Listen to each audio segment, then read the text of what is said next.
What the city is talking about. This is Montreal Now on News Talk Radio, CJAD 800.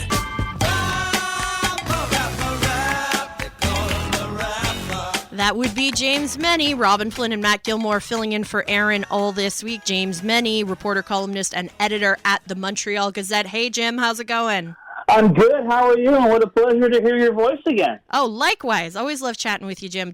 Debate night tonight. We've got something fun to talk about, too. It's like Christmas Eve. It's like Christmas Eve in, February, you know? Yeah, exactly. I'm going to be laughing my guts out, though, guys, because really, when you think about it, up until, maybe 6 weeks ago, all the expectations for this debate had already been established. We could have recited them in our sleep, and now we don't know what the hell is going to happen tonight. I'm sure that one of the hosts, one of the moderators, will ask the usual, the loyalty question: do you believe the French language is in decline in Quebec? But apart from that, I think everything else is up for grabs. And quite frankly, I don't think anybody in that debate tonight is going to waste too much time worrying about the issues of Quebec's identity. We're talking literally about the world coming apart at the seams. Canada has a clear role to play, and whoever one of the four people on that dais will be called upon in some capacity to deal with it. So I think all of a sudden, the agenda changed very, very quickly. And guys, I have to tell you, even though some attention will be paid to the quality of French spoken by the candidates, I really am wondering whether we are going to see the perception of Mark Carney running the table on this leadership campaign borne out in real time.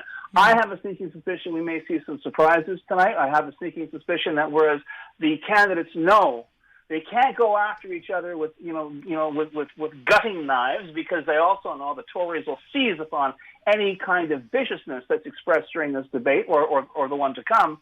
I also think they understand that all of a sudden, the stakes on this particular throw of the dice are a lot higher than anybody thought they would be. And so I'm going to be very, very interested to see, A, what the questions are going to be for these candidates, and B, which candidates decide to steer this debate in which direction tonight. I think we're going to have a very, very good hint based on that, on which way this country may be steered in the next 6 months.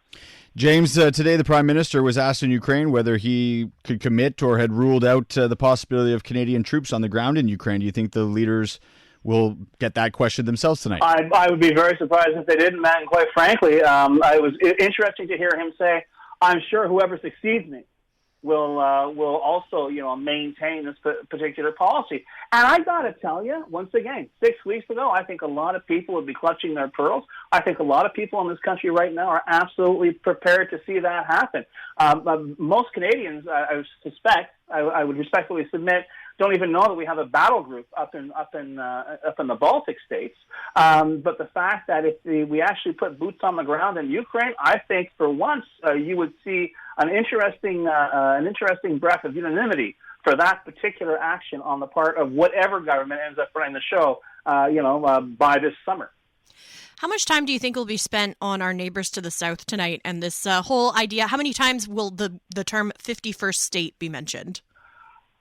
First of all, I think as far as the viewership is concerned, I don't think enough time. They could give the whole show over, and it still wouldn't be enough time. I think people are that is front and center in everyone's mind right now. And don't forget, up until the idiot, the fruitcake in the White House began flexing or swinging from the chandelier, the economy was front and center for all of us. It's still there, but now it's complicated by these crazy policies coming or semi-policies, drooling up the side of Donald Trump's mouth. But the other question as well is, our identity. We have not seen this in our lifetimes. I certainly have not seen this big an expression of Canadian, not qualified. There's Canada and Quebec are reacting to this. No, it's coast to coast, and Quebec is hip deep in this, which I'm sure is scaring the hell out of the Bloc and the PQ, and that'll be a story for another day. But it's going to be very, very interesting to see Whether that becomes, I mean, if you want to start a drinking game there, Robin, be my guest. If you're looking for 50 per state, I think you could do worse. But yeah, that's going to be front and center. But I think the larger question as well is how a sovereign Canada can protect its economy and what the next prime minister should do to ensure that that economy receives the protection it deserves. It's clear there has been a sea change in terms of attitudes towards the U.S. and the urgency that is required for Canada to really get to work diversifying its markets, its trading partners. And let's face it, you can blame Donald Trump for a certain amount of things, but here it's our own fault. It was always easier, cheaper, and quicker to make a buck by doing it with the U.S., but we're seeing how fragile that entire system is, how subject it is to the vagaries of a government, which quite frankly goes from bad to worse with each passing day. So I think there's going to be a lot of very, very juicy parts for policy, for Canada's future, and I think the usual rather threadbare questions we would have seen thrown at these candidates during the perceived French language debate are probably not even going to show up. What's going on? Sorry, Jim. What's going on with the REM? Oh, well, nothing really. REM's still not working. Francisco Franco is still dead. The idea here is that this multi-billion-dollar fiasco has become so predictably unreliable that REM service, rush hour service, is free, presuming the train is running. And, of course, the shuttle buses are now a permanent fixture of this so-called, state-of-the-art, cutting-edge, take us into the 21st century commuter rail system.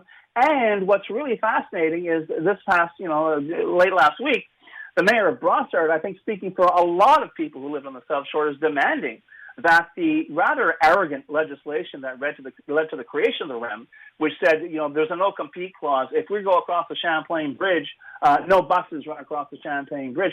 The mayor of Brossard is basically saying, I want my buses back. I want them back now. My people are getting screwed over big time. And she's 1,000% right. And I can only hope that maybe Geneviève Guilbeault and Monsieur, Legault are going to understand that you can only keep pretending that this disaster is anything other than just that. The REM is not, it's just, it's a little glitch that will get fixed. This has been a wall-to-wall disaster. Whenever a snowflake falls, it's completely unacceptable. And quite frankly, who knows? We're stuck with the status quo in government for the time being for almost another year.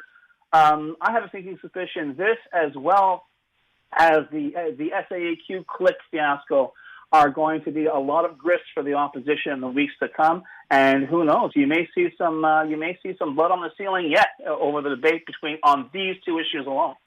It's almost like it was entirely predictable when they built the light rail system in Ontario, in Ottawa, and this exact same thing happened. And we were assured, don't worry, we learned from that instance, and that will not happen in Montreal.